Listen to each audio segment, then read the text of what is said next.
Assalamualaikum warahmatullahi wabarakatuh. Apa kabar untuk seluruh pemirsa video saya dari Sabang sampai Merauke? Semoga selalu diberi keberkahan, rahmat, dimudahkan segala urusannya, dimudahkan rizkinya, diberi kesehatan oleh Allah Subhanahu wa Ta'ala, serta diberi hidayah oleh Allah Subhanahu wa Ta'ala untuk orang-orang yang belum mendapatkannya. Dan untuk orang-orang yang menjalankan ibadah puasa, semoga diberi kelancaran hingga Ramadan akhir nanti.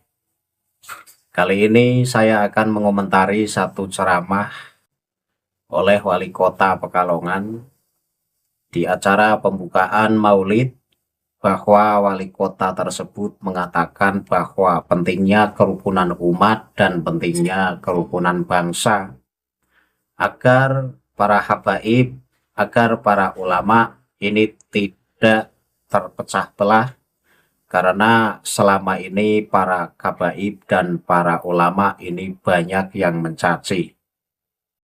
Nah, dari apa yang disampaikan oleh Wali Kota Pekalongan tersebut, saya tertarik untuk mengomentari dan sedikit mengkritisi apa yang disampaikan beliau.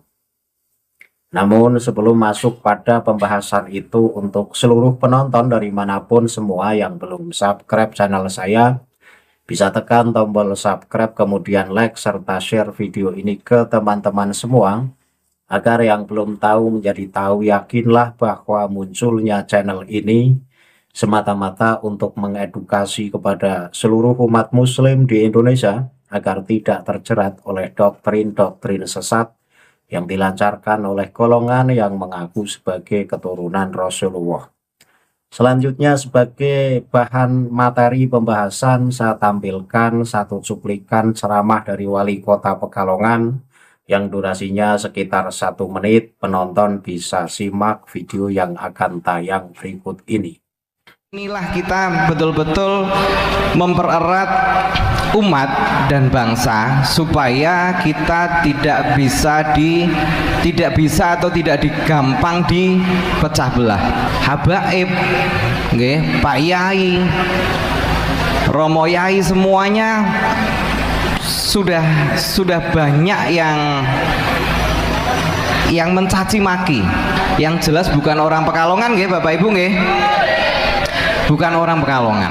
Sekarang ini beritanya hanya di medsos dan sebagainya, tapi kalau melihat kenyataannya pada malam hari ini, realnya seperti apa. Di tengah tadi hujan berhenti, tapi Bapak Ibu tidak beranjak sedikit pun. Kota Pekalongan ini juga atas bimbingan Maulana Habib Lutfi bin Ali bin Yahya, juga kerukunan umat beragama, ini sudah sangat luar biasa. Dari video yang baru saja kita saksikan, di situ Wali Kota Pekalongan itu ceramah di pembukaan acara Maulid di Kota Pekalongan, itu acara sholawatan. Ini ciri khas golongan para kabaib itu, ya dikit-dikit sholawatan, alih-alih sebagai alat untuk kerukunan umat dan kerukunan bangsa, maka membuat satu acara sholawatan akbar. Saya sepakat apa yang disampaikan oleh Wali Kota Pekalongan, bahwa kita jangan mau dipecah belah. Kita harus menjaga kerukunan umat, kita harus menjaga kerukunan bangsa. Dan saya juga sepakat bahwa saya tidak mau mendengar ada ulama atau kiai kemudian dicaci maki oleh orang lain, karena itu tidak dibenarkan. Kemudian terkait masalah begal nasab, bahwa apa yang disampaikan oleh Wali Kota Pekalongan, bahwa katanya isu nasab itu ramai hanya di sosmed saja. Pada faktanya ya tidak. Terbukti di Pekalongan itu sendiri, ketika acara sholawatan yang di situ dihadiri oleh Habib Lutfi bin Yahya, itu jamaah berbondong-bondong menghadiri acara tersebut. Bahkan di saat hujan deras pun tidak menyurutkan hadirin dalam mendatangi acara tersebut. Wali Kota Pekalongan ini urusannya pemerintahan, jadi urusan polemik nasab ini nampaknya tidak begitu paham.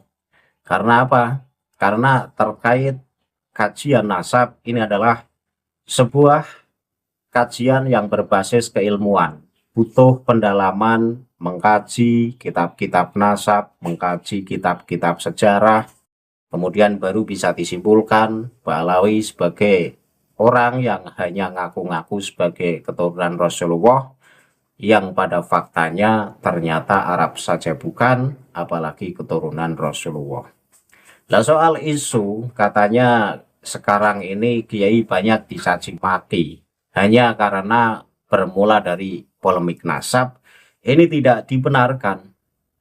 Jadi apa yang disampaikan oleh wali kota Pekalongan ini nampaknya wali kota tidak memahami fakta yang sebenarnya di lapangan, bahwa munculnya Kiai Haji Imaduddin Usman Al-Bantani dan juga munculnya para kiai-kiai muda dan juga kiai-kiai sepuh yang mendukung tesis Kiai Imad ini bukan dengan tujuan untuk memecah belah umat, tetapi untuk mencerdaskan bangsa. Karena selama ratusan tahun bangsa kita ini ditipu oleh orang-orang yang hanya modal hidung mancung, modal sorban, modal daster, kemudian ngaku sebagai keturunan Rasulullah. Sementara soal keilmuan ini jauh levelnya dari kiai pribumi. Bahkan Habib Lutfi bin Yahya yang di situ disebut sebagai tokoh pemersatu bangsa. Oke, disitunya saya sepakat karena Habib Lutfi dalam ceramahnya selalu gembar-gembor soal persatuan umat dan persatuan bangsa. Tetapi yang perlu kita bahas adalah bahwa Habib Lutfi bin Yahya dan juga Habib-Habib lain ini bukan keturunan Rasulullah. Karena berdasarkan kajian ilmiah memang para Ba'alawi ini bukan dzurriyyah Rasulullah. Jadi haplog grupnya G yang Arab saja bukan, apalagi keturunan Rasulullah. Dan soal keilmuan kita harus bicara jujur. Seringkali Habib Lutfi salah dalam ceramah membawakan ayat Al-Quran maupun menyampaikan hadis, sehingga seringkali terjadi kerancuan baik saat membaca hadis atau membaca ayat Al-Quran, ada yang dikurangi, ada yang ditambahi, dan juga menafsirkan ayat Al-Quran ini tak jarang Habib Lutfi bin Yahya ini keliru. Nah, yang semacam ini jangan disebut ulama, karena untuk menjadi seorang ulama ini sudah seringkali saya katakan, seorang ulama itu harus punya modal yang cukup sebagai standarisasi ulama. Kalau ulama hanya bisa dongeng di panggung, bisa ngomong di podium, tetapi secara keilmuan ini tidak memenuhi standar ulama, ya jangan disebut sebagai ulama. Toh masih banyak yang layak disebut sebagai ulama. Munculnya tesis Kiai Haji Imaduddin Usman Al-Bantani ketika disebut sebagai penyebab pecah belahnya umat, kemudian penyebab kiai-kiai atau kabib-kabib ini diolok-olok atau dihina, ini tidaklah benar. Yang terjadi faktanya adalah bahwa adu argumen berbasis keilmuan, dan ini wajar, dari dulu ini sudah terjadi karena masing-masing ini punya dasar. Nah, ketika kajian ilmiah kemudian dijawab dengan framing, alih-alih bicara kerukunan umat, bicara kerukunan bangsa, ya ini tidak ilmiah. Kajian ilmiah jawablah dengan kajian ilmiah pula.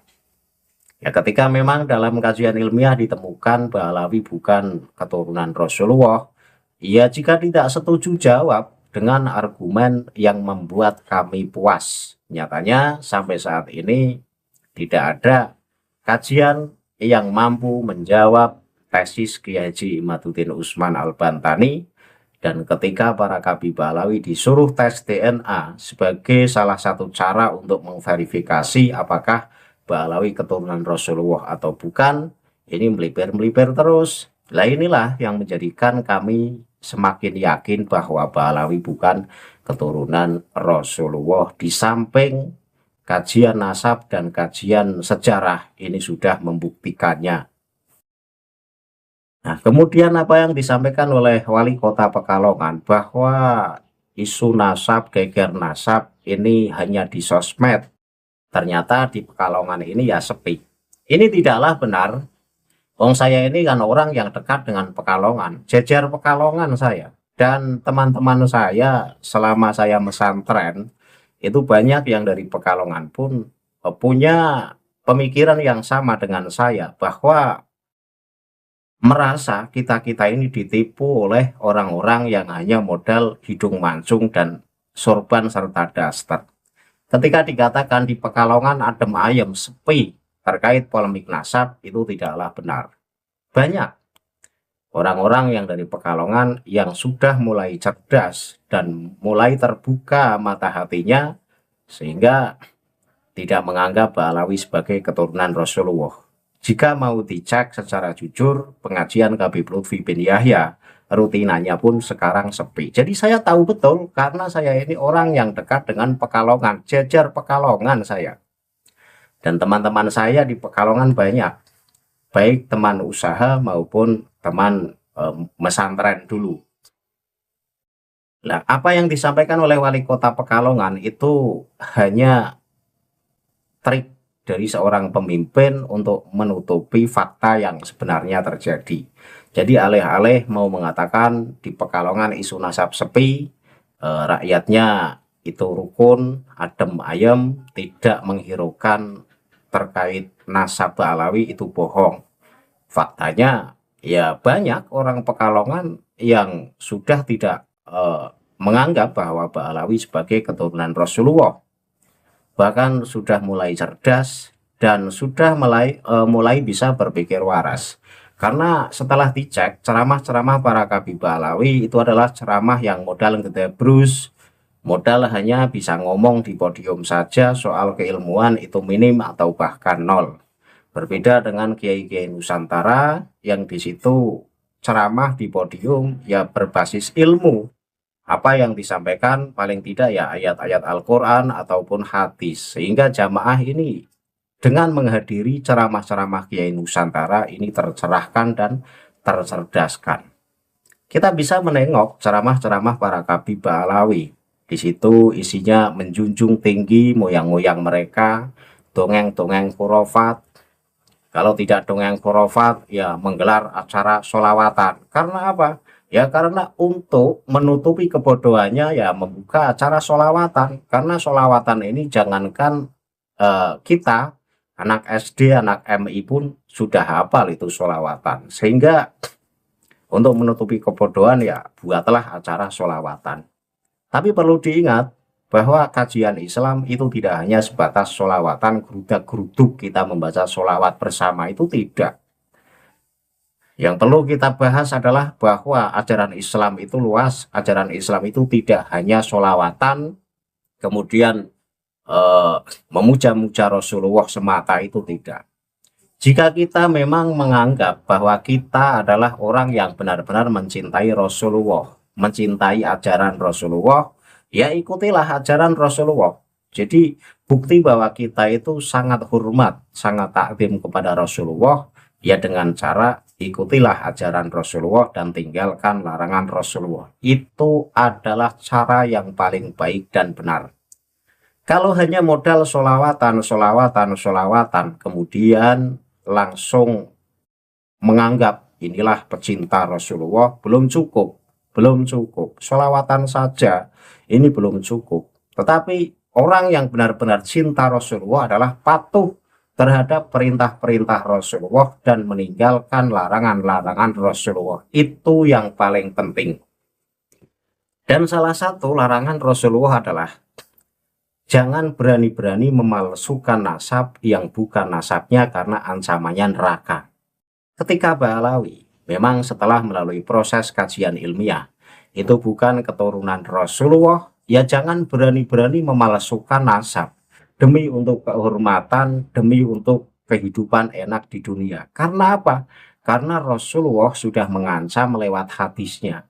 Barang siapa yang berani memalsukan nasabnya kepada orang yang bukan nasabnya, maka ancamannya adalah neraka atau haram masuk surga. Ini betapa mengerikan, ancaman semacam itu langsung Rasulullah yang menyampaikan. Jadi jangan bilang kami paling cinta Rasulullah.